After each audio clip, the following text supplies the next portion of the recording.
Divorce lawyers. What is the most insane way a spouse has tried to screw the other? My buddy Calvin thought he hit the jackpot when his wife Megan finally got pregnant after 3 years of trying. They'd been to doctors, done all the tests, spent thousands on treatments. Nothing worked. So, when she came running into the kitchen that Tuesday morning waving a pregnancy test around, Calvin literally cried happy tears. But here's where it gets weird. Megan suddenly became super protective about doctor visits. She wouldn't let Calvin come to any appointments, claiming they made her too anxious and stressed. She said the doctor told her stress was bad for the baby, so she had to handle everything alone. Calvin thought it was sweet how much she cared about their future kid. For 5 months, Megan would leave for these appointments every few weeks. She'd come back with stories about how the baby was doing great, growing perfectly, all that good stuff. She even showed Calvin a few ultrasound photos, blurry black and white pictures that honestly could have been anything. But Calvin was so excited, he didn't question it. Then, one random Thursday, Calvin came home from work to find divorce papers sitting on the kitchen counter. Megan was nowhere to be found, just a note saying she'd moved out, and her lawyer would be in touch. Calvin was completely blindsided. They'd seemed fine talking about baby names just the week before. The divorce papers were insane. Megan wanted alimony, half of everything. And here's the kicker.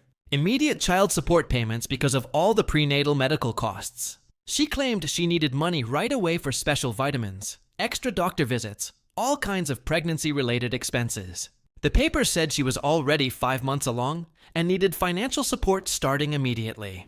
Calvin's brain was scrambled. His wife leaves him out of nowhere, but she's carrying his kid and needs money for medical stuff.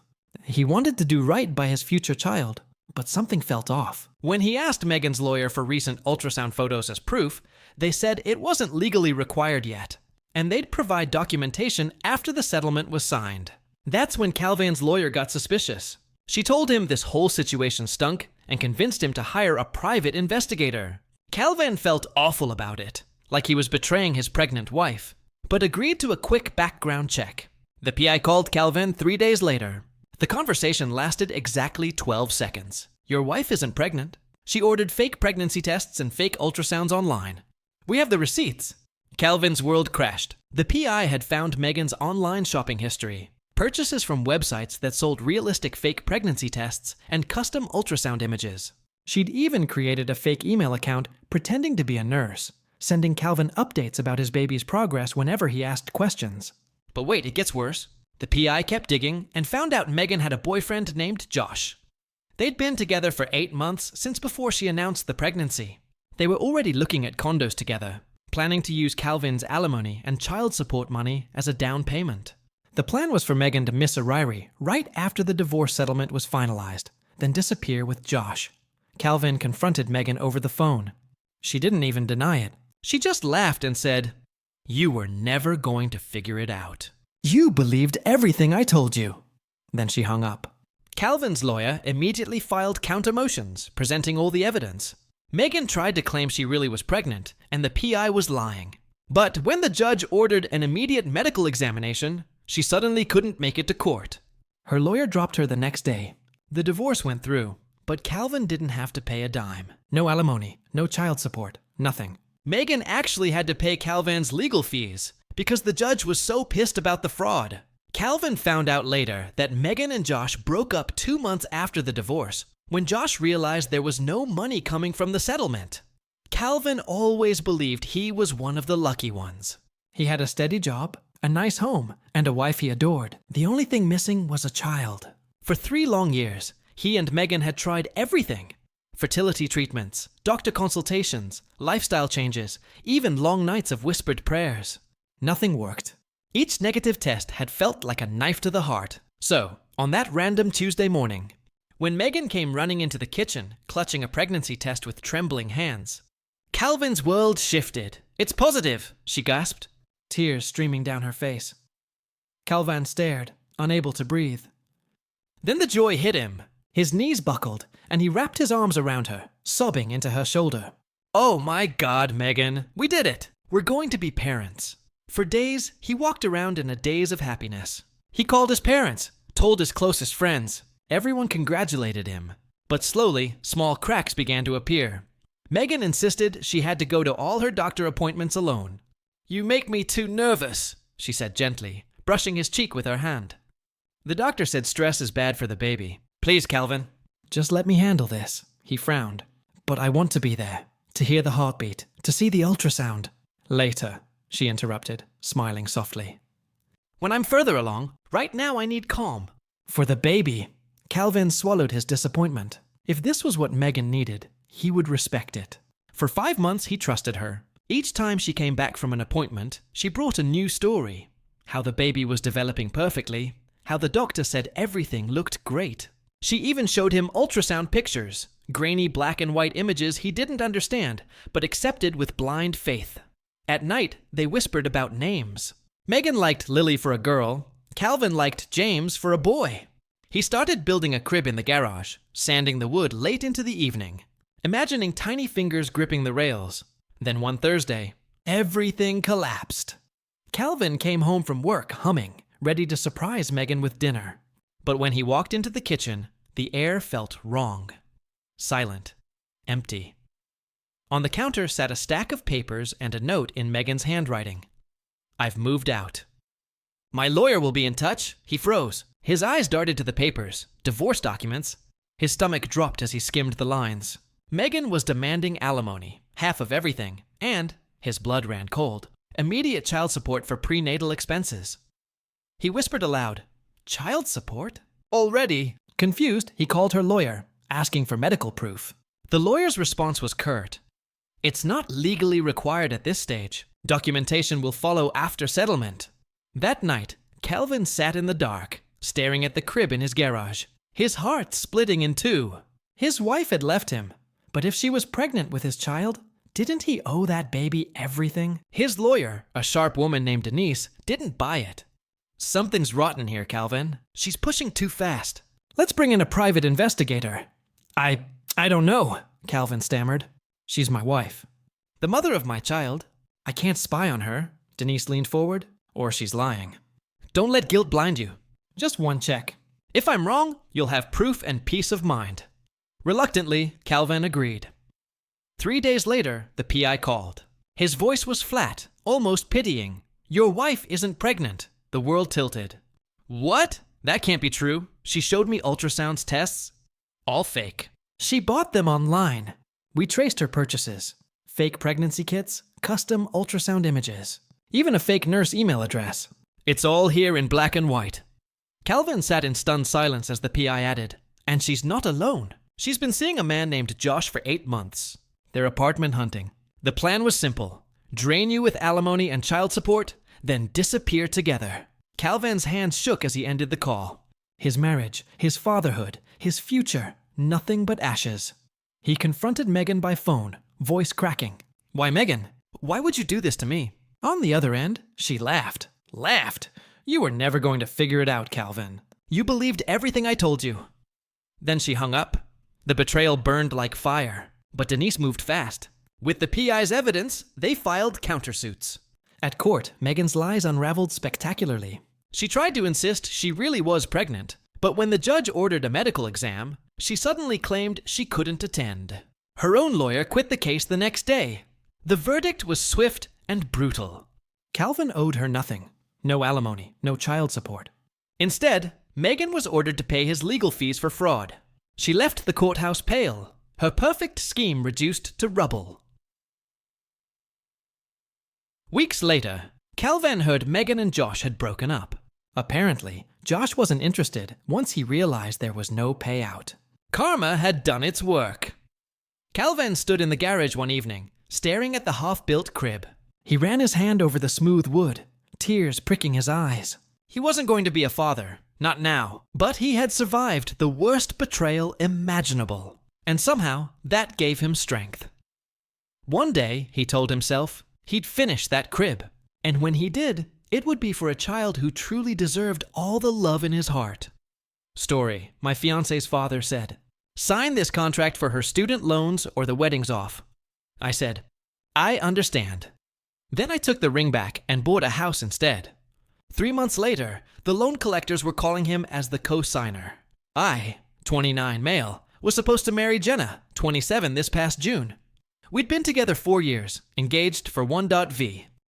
Everything seemed perfect until her dad pulled his power move at what was supposed to be a casual dinner 3 months before the wedding.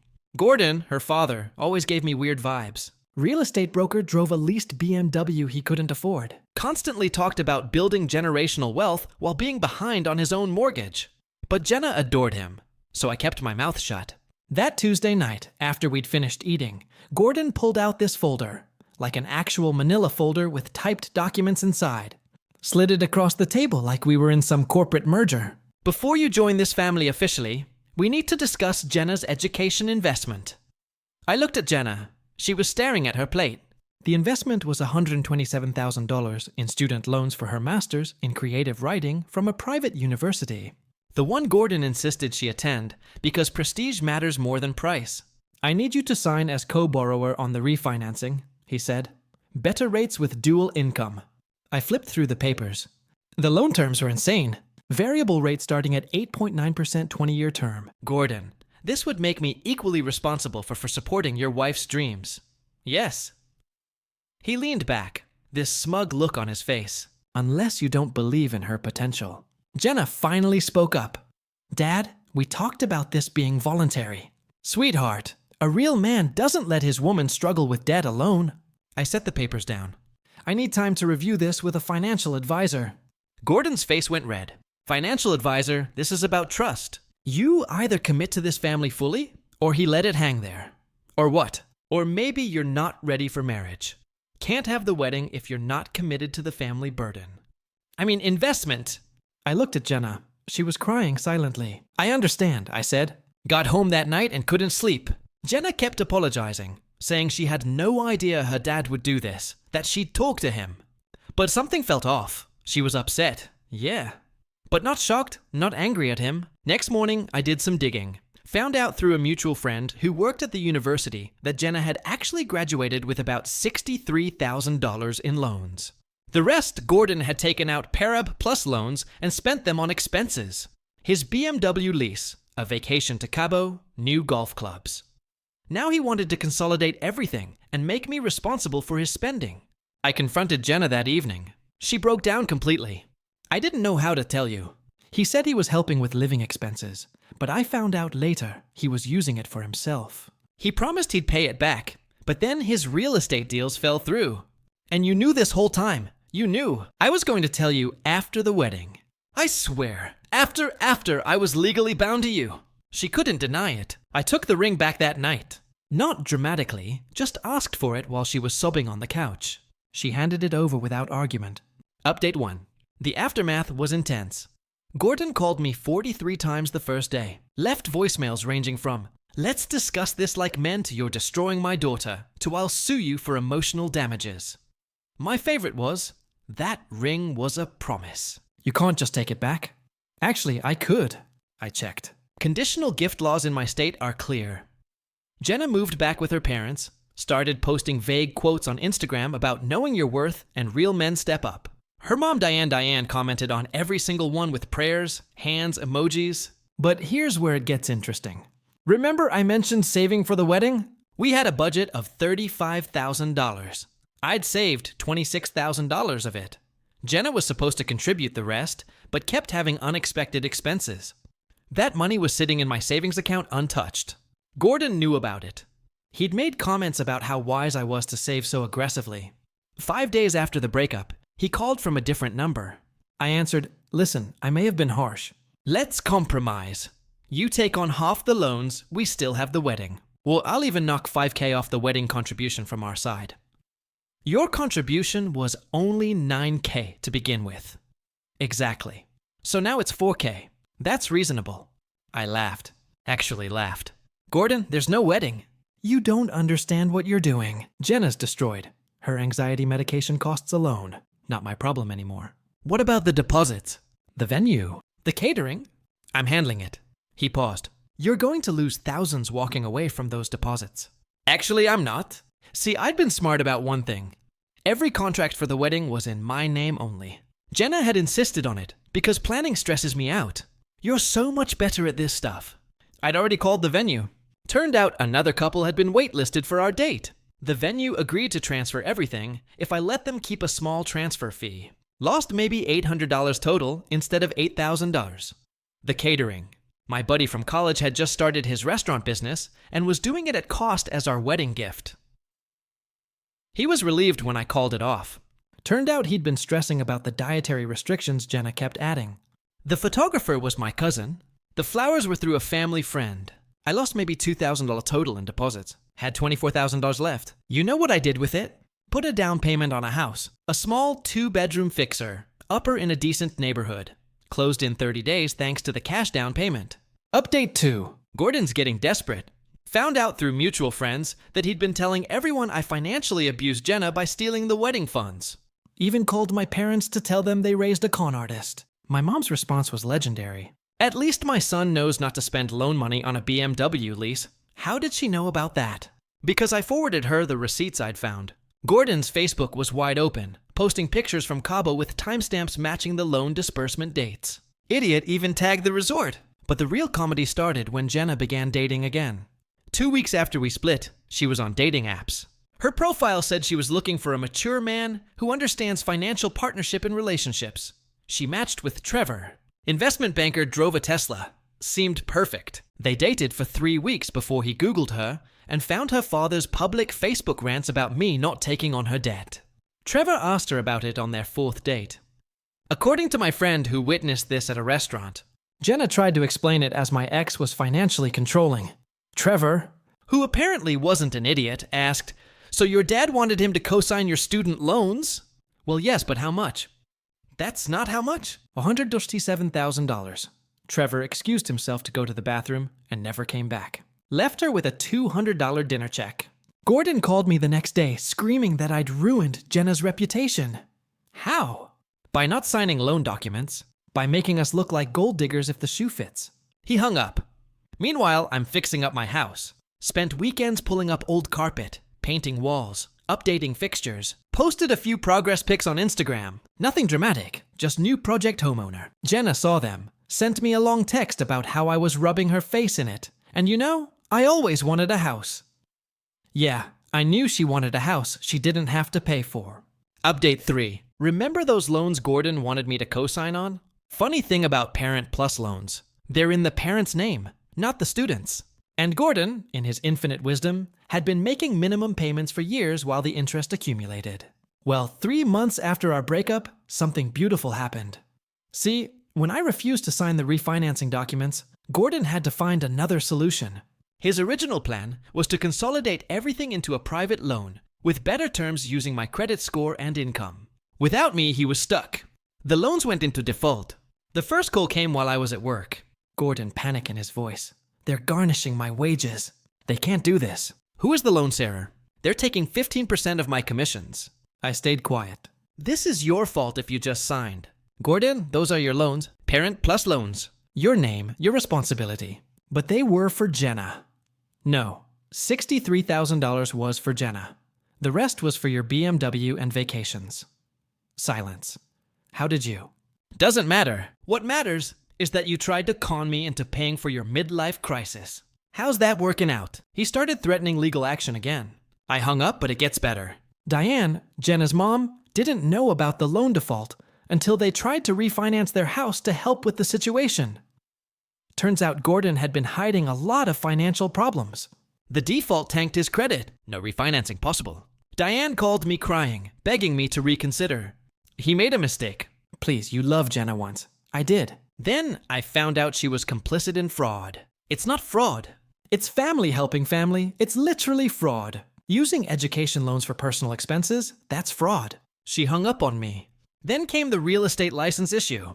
Turns out, having your wages garnished doesn't look great to the real estate board. Gordon's broker got wind of his financial situation. Started questioning whether he could be trusted with client escrow accounts. He wasn't fired, but he was put on probationary status, meaning someone else had to oversee all his transactions. His commission split went from 70-30 to 50-50 to account for the extra supervision. Update 4. Jenna reached out last week. Different energy entirely. Can we talk in person? Against my better judgment, I agreed. Met at a coffee shop. She looked rough. Stress, weight loss, bags under her eyes, nails bitten down to nothing. I'm sorry, she started. I should have told you about the loans, about Dad using the money. I waited. He's losing it. Mom found out. He took out a second mortgage last year without telling her. Used her signature. She's filing for divorce. That's unfortunate. I need to ask you something. She pulled out papers. Would you be willing to write a statement for Mom's lawyer about Dad trying to force you to take the loans? I looked at the papers. Your mom wants me to help her divorce your dad. She needs to prove financial deception. Your situation shows a pattern. The irony was incredible. Jenna, you were part of that deception. I know I was, but I didn't think you didn't think I'd find out until after we were married. She started crying. I loved you. I still do. Dad always said this was how families worked, that you share burdens. No, Jenna, he taught you to pass burdens on to others. I took the papers. I'll think about it. Got home and actually left. They wanted me to help clean up the mess they created. But here's the thing. I actually did write the statement. Not for Jenna or Diane, but because Gordon needed consequences. Detailed everything. The attempted coercion, the threats about calling off the wedding, the revelation about misused loan funds. Diane's lawyer was very interested in the Cabo vacation funded by education loans. Update 5. Gordon's world has officially imploded. The divorce proceedings revealed even more financial crimes. He'd opened credit cards in Diane's name, took out a car loan for a boat he sold 2 months later. The parent plus loans were just the tip of the iceberg. But the real karma came from an unexpected source, the IRS. See, when you use student loan money for non-education expenses, that's not just fraud. It's potentially taxable income you didn't report. Diane's lawyer, being thorough, reported the whole situation to the IRS. Gordon called me drunk at 2 a.m. last Tuesday. You destroyed my life. No, Gordon, you destroyed your life. I just declined to participate. My daughter won't even talk to me. Can you blame her? She has to move back in with Diane. Can't afford her apartment anymore. Maybe she should get a job that uses that creative writing degree. He went on a rant about respect and family, and how his generation understood commitment. I put him on speaker and made a sandwich. Eventually, he tired himself out. You could have had everything. A beautiful wife, a family, connections in real estate. Gordon, I do have everything. I have a house that's mine, a job with no garnished wages, a credit score in the 800s, parents who aren't getting divorced. What exactly did I miss out on? He hung up. Jenna texted me the next day. Dad's moving back with Grandma. Lost the house in the divorce. I didn't respond. She sent another. I got a job at Barnes & Noble. Good for her. Another, I'm sorry for everything. You didn't deserve any of this. That one I responded to. You're right. I didn't. Final update. Closed on selling my house yesterday. Made a $38,000 profit after just 6 months of fixes and market appreciation. Already under contract for a better place in a better neighborhood. Gordon's living with his mother, working part-time at a different real estate firm. His wages are still being garnished. The IRS hit him with $34,000 in back taxes and penalties. He's 58 years old and basically starting over. Diane got the house in the divorce, but had to sell it to pay off the secret debts Gordon accumulated. She's renting a 1-bedroom apartment now, working as a receptionist. Jenna's still at Barnes & Noble dating some guy named Keith, who apparently also has massive student loans. Guess she found her financial partnership. My cousin, who was going to photograph our wedding, shot a proposal last week. The guy signing the check mentioned he'd heard about that situation with the loans through mutual friends. Said it made him and his fiancée have a serious talk about financial transparency before marriage. They actually went to a financial counselor together. You probably saved that couple years of problems. My cousin told me maybe last week got a LinkedIn notification. Gordon viewed my profile. That's it. Just viewed it.